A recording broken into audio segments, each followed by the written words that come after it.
want to welcome you all this evening to this scientific presentation on Transcendental Meditation, Behavior, and the Brain.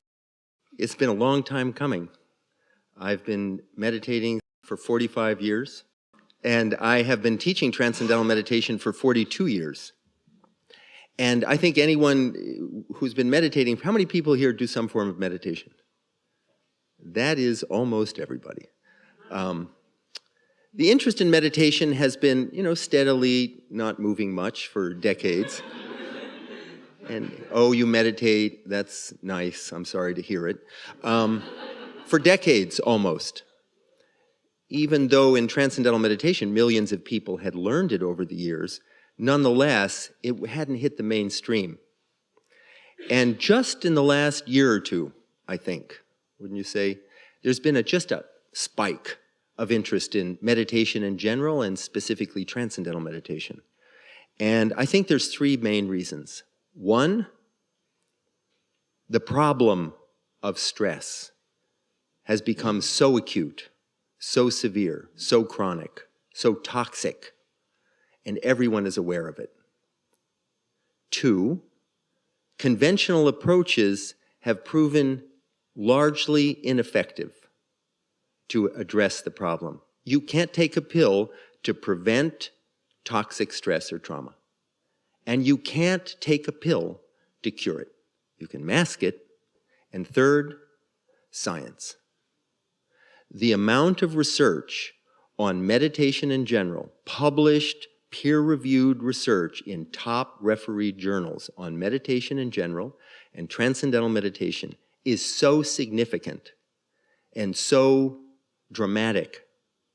And the voices of medical leaders in society saying meditation in general and Transcendental Meditation, useful tool to prevent and address the problem of stress, it's a useful tool, has been a game changer.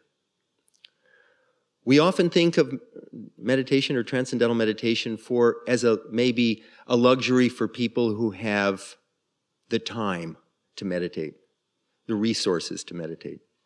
Well, I represent the David Lynch Foundation, and that's a nonprofit organization established 10 years ago by the great film director, David Lynch, to do something different, to raise the funds to bring Transcendental Meditation to at-risk populations, to individuals who never in their day would have the time or the resources or the access to learn a tool that can markedly address the problem of stress. And I just want to say, there's a stress spectrum. There's the stress that we experience, caught in the FDR, the cold weather, for those of you who are watching the video, the very cold weather in New York City. And there's a spectrum to toxic stress and then trauma and post-traumatic stress. And we are looking tonight at a tool, Transcendental Meditation. We're looking at the research and we're looking at the clinical applications of a tool that is addressing that problem of toxic stress and trauma and regular daily stress in what I think and what research shows a very significant way. Think about it. It's not a pill. It's not a piece of equipment. It's just information, a teacher giving some information to a person, and they can access a level of calm that already exists within every human being. Quite transformational. I'm going to give a quick definition so we know what we're talking about. Many of you already know what Transcendental Meditation is, some don't. We're talking about a very simple technique that anyone can learn, done 20 minutes twice a day, and here's the key. Not a religion, not a philosophy, not a change in lifestyle. I'm a very skeptical person, people who know me. Don't go for New Age stuff. And that's the beauty of this, that it's a human being practice. Dr. Fred Travis is a distinguished neuroscientist and pioneering researcher in the study of meditation, consciousness, and the brain. Dr. Travis has authored more than 70 papers and conference presentations that investigate the relation between brain patterns, conscious processes, states of consciousness, and transcendental meditation. He currently serves as the director of the Center for Brain, Consciousness, and Cognition at Maharishi University of Management. It has been the work of many top scientists, cardiologists, neurologists, brain researchers like Dr. Travis, that has helped create this phase transition. But Dr. Fred Travis has been at the forefront for over 40 years. Please welcome Dr. Travis, and also the person who's going to have her brain waves shown live, his daughter Dariana, who just came from New Hampshire. So please welcome Dr. Travis and Dariana.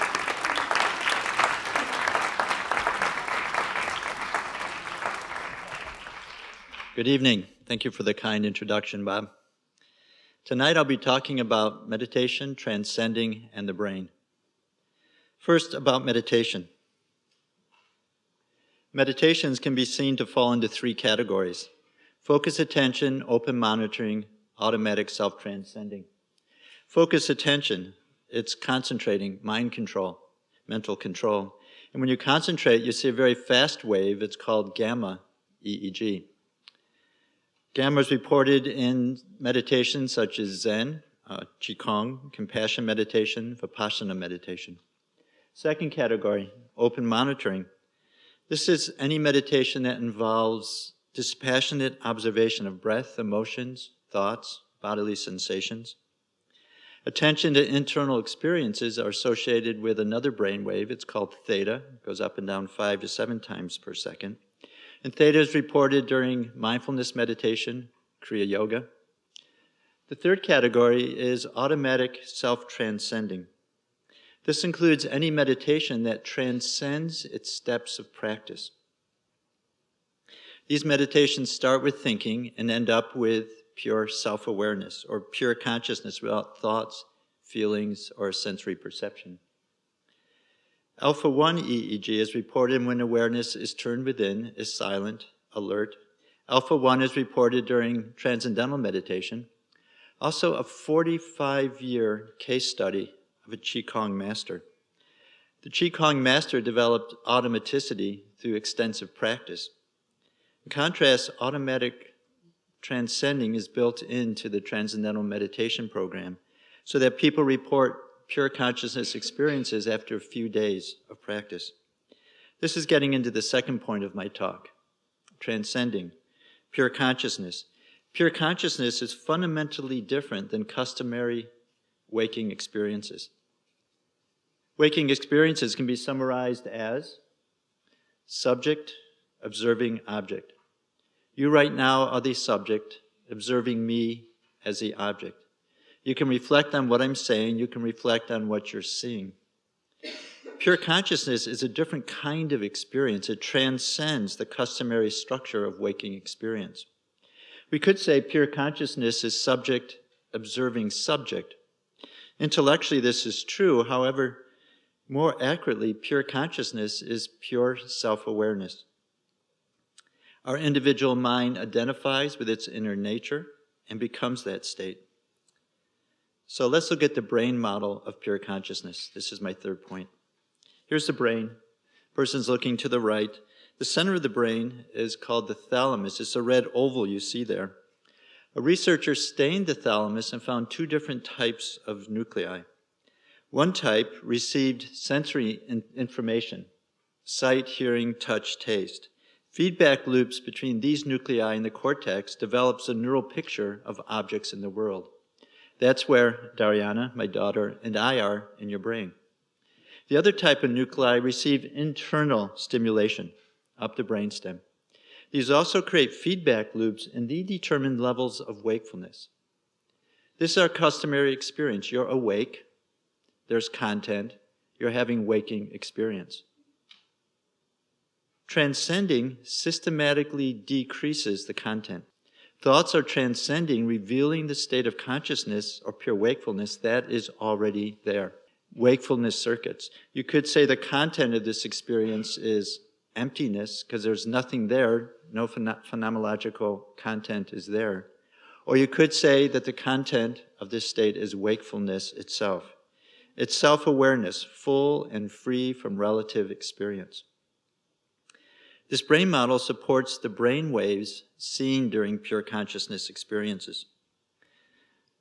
If it takes 100 milliseconds for one loop to go up and back, so in a second it goes up and down 10 times. And what this does is leads to a 10 cycle per second wave, the alpha 1 wave that we've talked about. Here we have brain waves seen during transcendental meditation practice. X-axis is time. Each column is a second. The y-axis contains 32 points on the scalp where we recorded EEG. Count the wave at the bottom. So 1, 2, 3, 4, 5, 6, 7, 8, 9, 10. It's those wakefulness circuits. Notice they're throughout the brain, because when the mind settles down, so the brain settles down to its ground state. It's a state where we're not doing or thinking, but just being. In addition, notice the waves are going up and down together. Look at the two waves on the bottom line. You see the rising and falling are very similar. This is something called coherence. And another way to picture this is this way. The top row are the top of the head, the bottom row is the front of the head. The dots that you see are places that we record brain waves.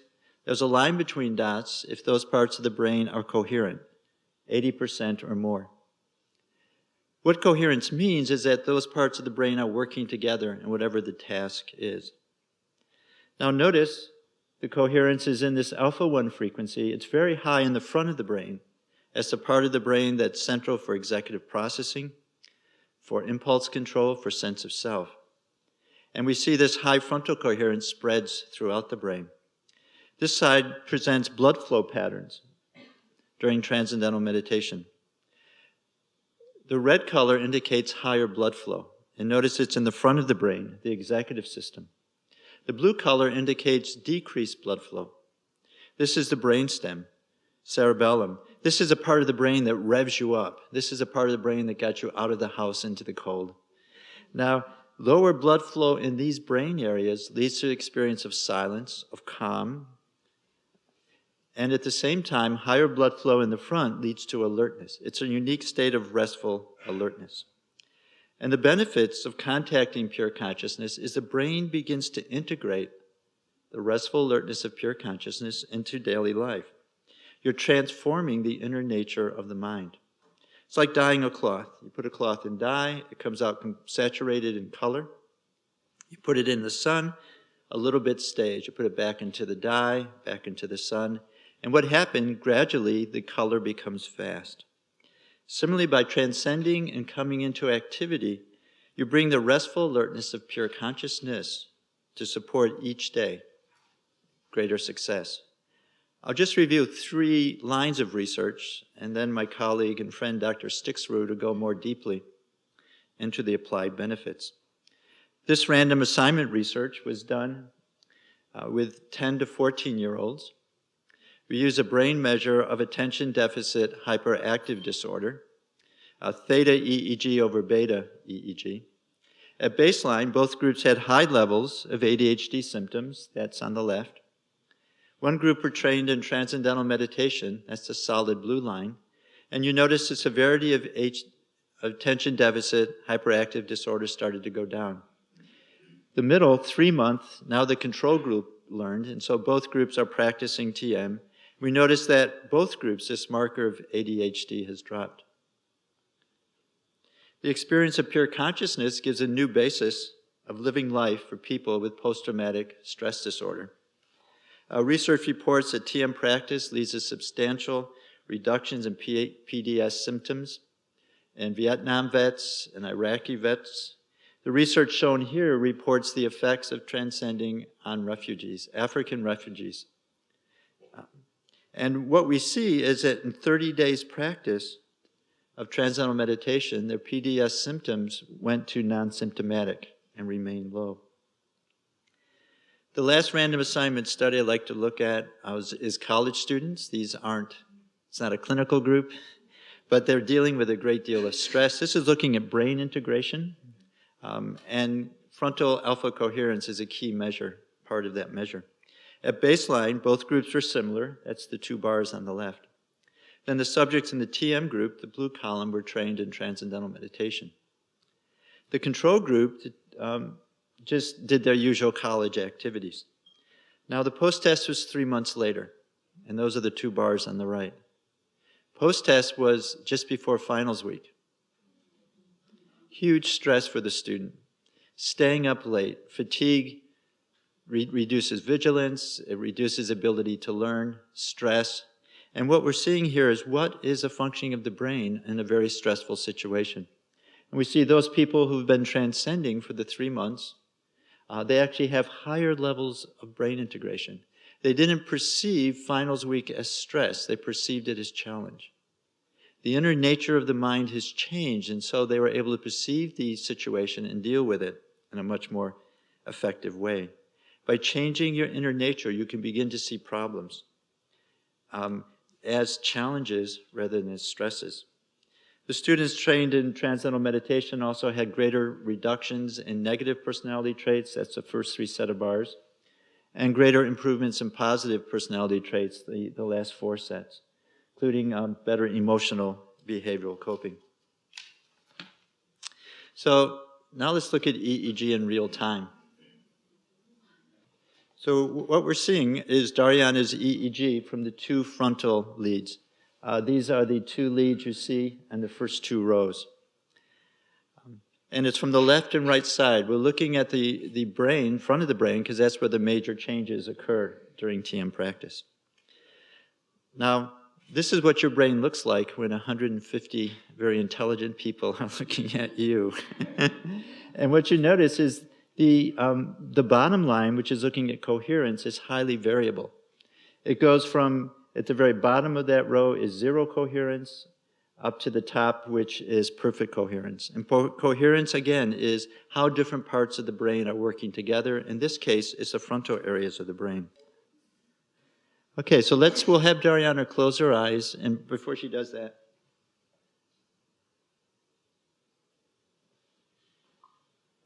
I'm going to have you tell me when she starts TM. Not now, but when we go through it again.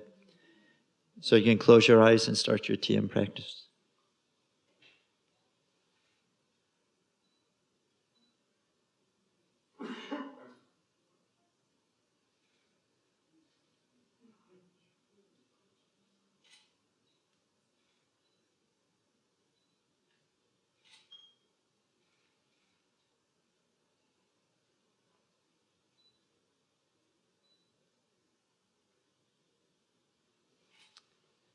Thank you, Dariana. So you can sit easily. Stop meditating. Open your eyes. So you ready for your task? Here we go.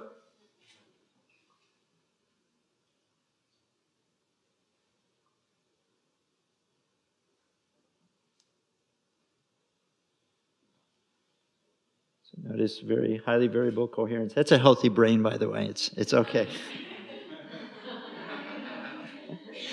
Has she started meditating yet? Yeah. This is the alpha coherence on the right, the alpha waves that we talked about, and we see the coherence is very high. If you're following a lot of the clicks, you would notice that the coherence go down for a bit. It's very natural because TM, Transcendental Meditation, doesn't mean you go into a trance. But rather the attention is going within, you're transcending. And if something is outside, it goes out again. And as it goes out, attention goes down. As you put your attention in, attention goes back. Good, so back to my PowerPoint, so my final slide. Thank you, Dariana, it was magnificent.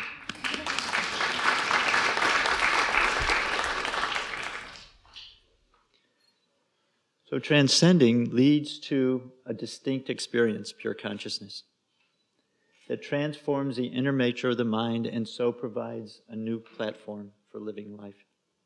Thank you very much.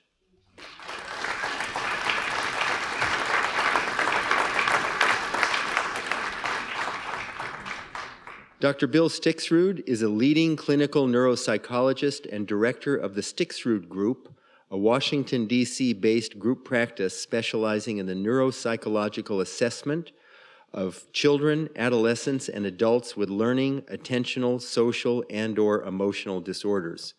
Dr. Stixrud lectures frequently on neuropsychological assessment, learning and executive disorders, brain development, motivation, and the effects of transcendental meditation, stress, sleep deprivation, and technology overload on the brain. Dr. Stixrud we're also fortunate to have him. He has a 1-year waiting list for his Silver Spring, Maryland practice for adolescents to see him. Please welcome Dr. Bill Stixrud.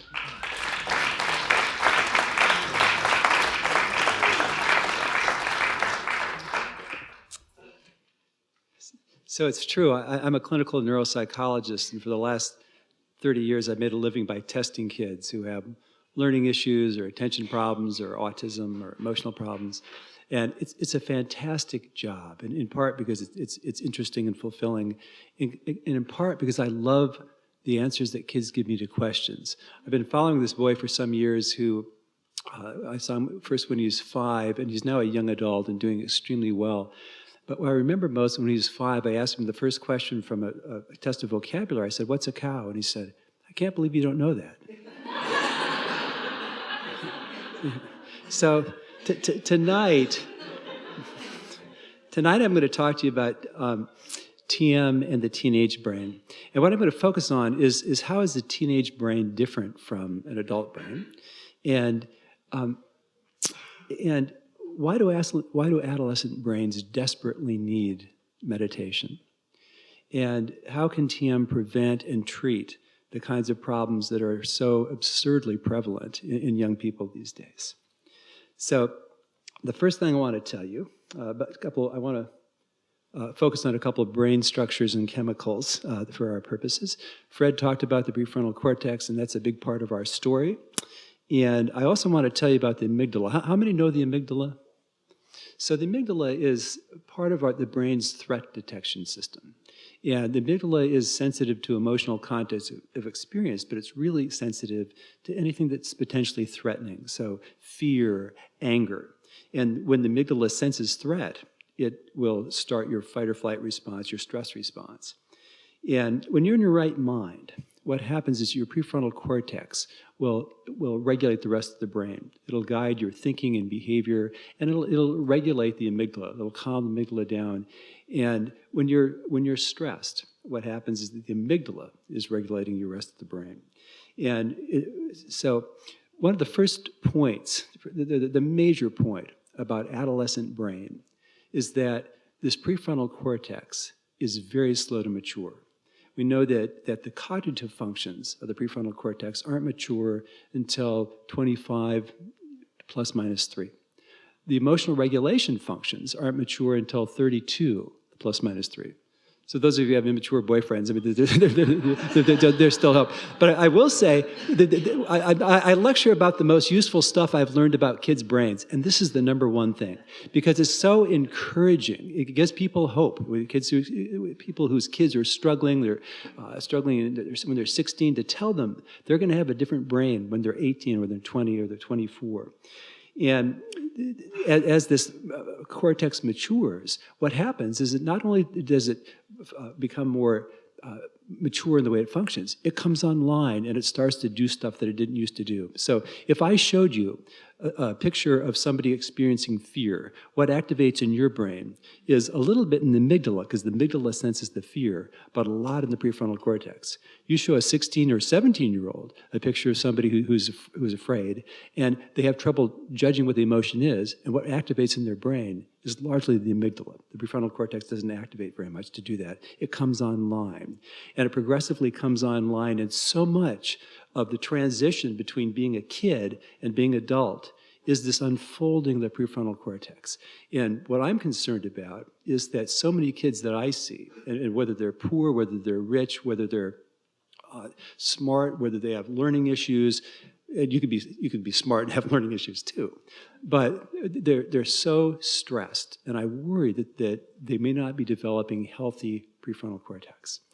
And the second point I want to make about the adolescent brain, the second thing that's different, I'll just say, this is just a slide that illustrates this idea that this is how the purple is the more mature, and you can see how dramatically more purple there is at age 20 than there is at age 12. And this study didn't go past age 20, but if you go past age 20, it becomes even more dramatic.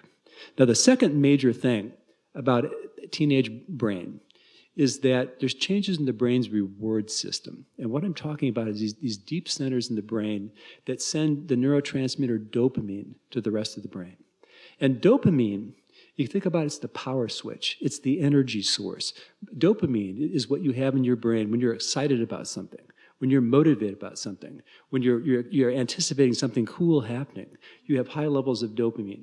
And what happens in teenagers is that they have particularly high levels of dopamine to anything that's rewarding, so anything that's pleasurable. So if you have teenagers involved in a gambling kind of situation where they can win money, and they have these huge spikes in dopamine compared to adults. The idea of winning the money, it's just so much more pleasurable. It's more exciting. If you just give them sugar water, you see a bigger a bigger spike in dopamine, and the main thing is that the thing that's most rewarding for teenagers is other teenagers. That from an evolutionary point of view, that teens want to spend more time with other teens, and they laugh together louder than we laugh, and life is more exciting in some ways, life is harder in other ways. But it's this change in the dopamine and this immature prefrontal cortex that places teenagers at risk for being impulsive and for addiction. And I may talk a little bit more about those things. Now, another point I want to make about this adolescent brain is that it's incredibly powerful, creative, adaptive. Neanderthals, it turned out, didn't have adolescence. They were kind of mature by the time that they were 10. And people think that humans had an evolutionary advantage because we had adolescents who can explore, who want to take risks, who will go out and look over the other side of the mountain. And it's incredibly powerful. I heard an interview with Bob Dylan where he was asking, could you write the kind of songs you wrote when you were 20 now? He said, are you kidding? Where'd that come from? It came from an adolescent brain. It came from a brain that's not fully mature. And at the same time, the adolescent brain is vulnerable. And it's vulnerable to the effects of chemicals. It's vulnerable to alcohol. It's more vulnerable than the adult brain to the effects of drugs. And it's more vulnerable than the adult brain to the effects of stress hormones. So we know that adolescents, because they're more vulnerable, that they're really stressed, and especially when they learn to drive. And we know that stress affects the developing brain more than it does the mature brain, and that stress can change the developing brain in a way that can have long-term effects. And so, and it turns out that kids these days are really stressed. That there is a recent study of the American Psychological Association found that teenagers now report similar levels of stress to adults. And there's a woman at the University of San Diego State by the name of Jean Twenge, who had the brilliant idea to study responses to this personality inventory, the MMPI, of people young people, older adolescents and people in their early 20s, who completed this thing in the 1930s, 1950s, 1960s. And what she found was that contemporary kids in the 2000s, were 5 to 8 times more likely to report the symptoms of anxiety disorder or depression, major depression, than young people were at the height of the Great Depression or during World War II. And why might this be? There's a lot of hypotheses. Some have to do with the incredible level of sleep deprivation that young people experience. Some people think it has to do with the increased academic pressure and competition, the fact that the kids don't play very much. Certainly, there's a lot of speculation about the effects of 24/7 use of technology.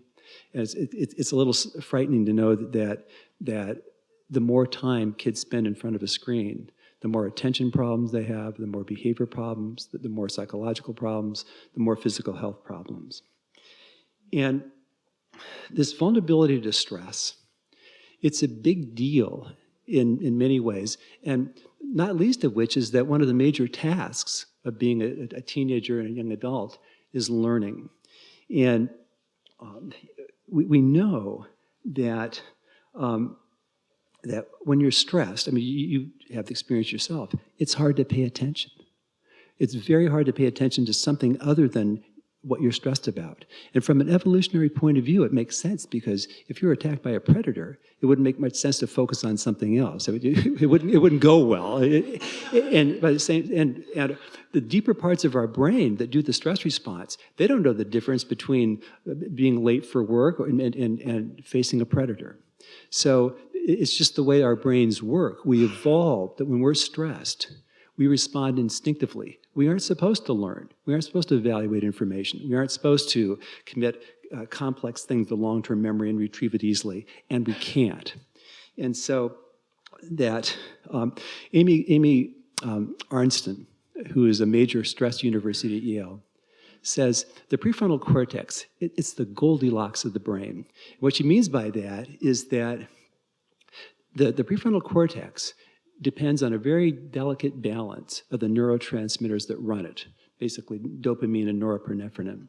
And without this balance, it's hard to focus, it's hard to think clearly. And what happens when you're stressed is your levels of dopamine and norepinephrine just skyrocket. Your brain gets flooded with these chemicals, and you can't function.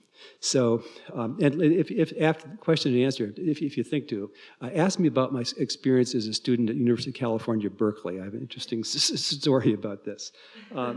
But so it's not surprising. I've been following people's attempts to apply brain research to education for 40 years now.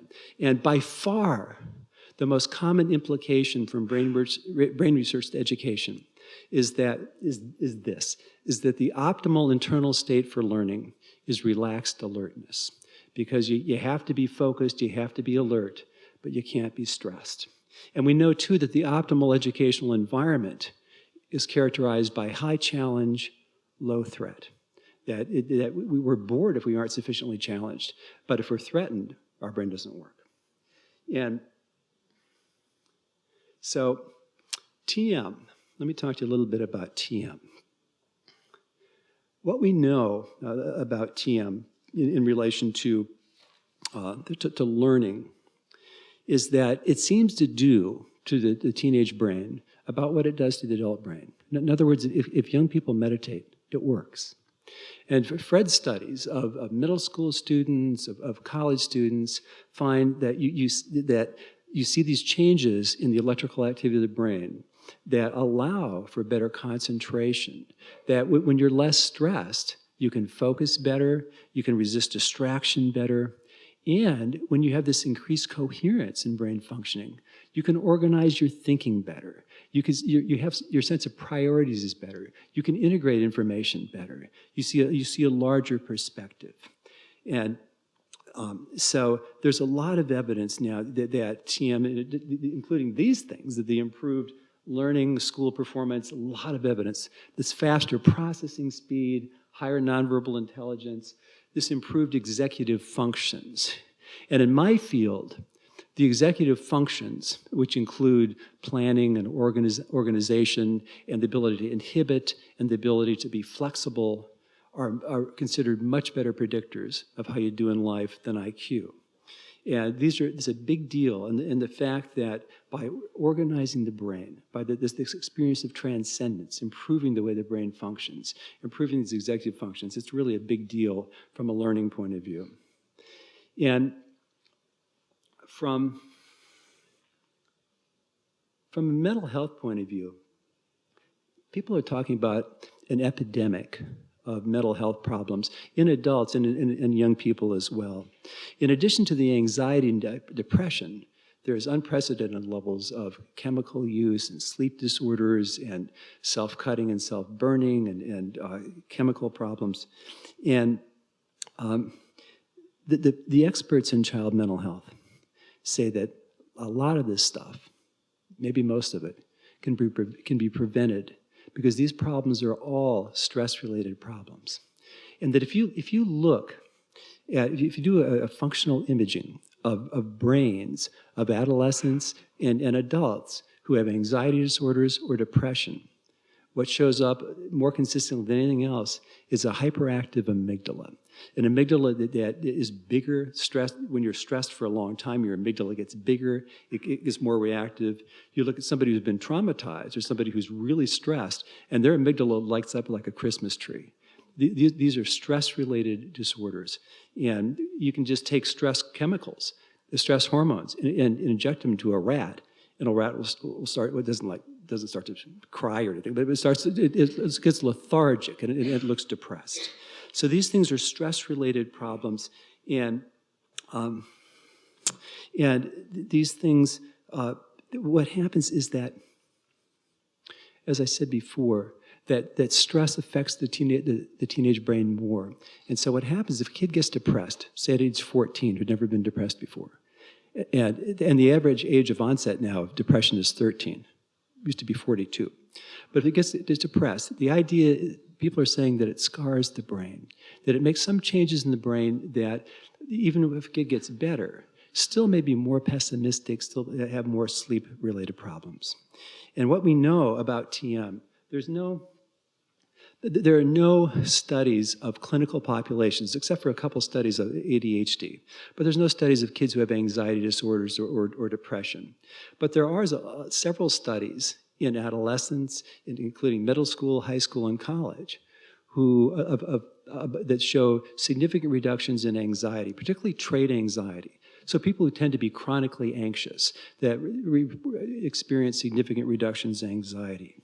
One of the really important things from my point of view is there's also a significant reduction in emotional reactivity, that people don't respond in maladaptive ways to emotional upset if they meditate. And when I talk with kids, one of the things I really emphasize with them, because I see a lot of vulnerable kids, is the need to build their stress tolerance, their ability to manage themselves in stressful situations so they don't quit or they don't freak out. And I think that one of the interesting things here is that we also see, again, there's no studies of teenagers or young adults who are depressed, but we do see in several studies improvement in mood, where people start to be more positive, they report greater happiness, less negative mood. And part of it has to be that it improves sleep. And as somebody who thinks a lot about how do we help teenagers who are profoundly sleep deprived get more sleep, that some of this has to do with the fact that one of the things that shows up in several studies, and including these new studies on post-traumatic stress, is how quickly meditation helps to normalize sleep. And there's great promise here for teachers. There's some beautiful new evidence about dramatic reduction in teacher stress and burnout. And there's a really promising evidence that TM can be an important tool for helping kids with autism. And I have to say, I love working with kids with autism. I was testing one a couple of weeks ago who was 10, and she looked behind me and she saw a picture of me in a tuxedo and my daughter in a wedding gown. She says, "You got married?" I said, "Yeah, I did 37 years ago." And I said, "That's me and my daughter." And she said, "You married your daughter?"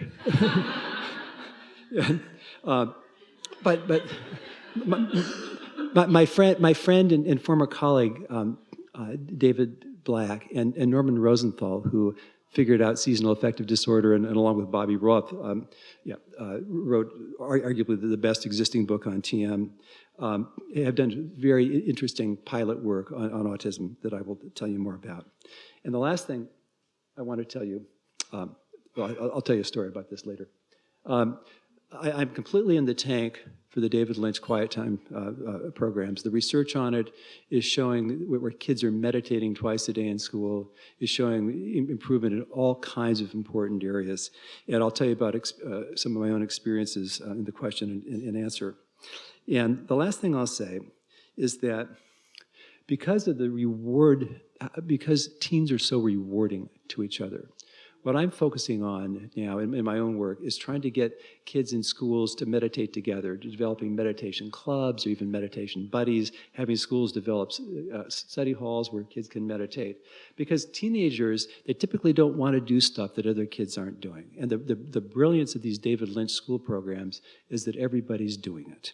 And I ask kids when I see all kinds of anxious, unhappy kids, I said, "What has anybody told you about how to prevent stress or how to make yourself feel better when you're really stressed?" And I don't have one kid in 100 who has anything useful to say. And it seems to me that given what we know about what TM can do to improve the lives of young people, I think it's cruel not to teach it to them, at least give them a chance to do it.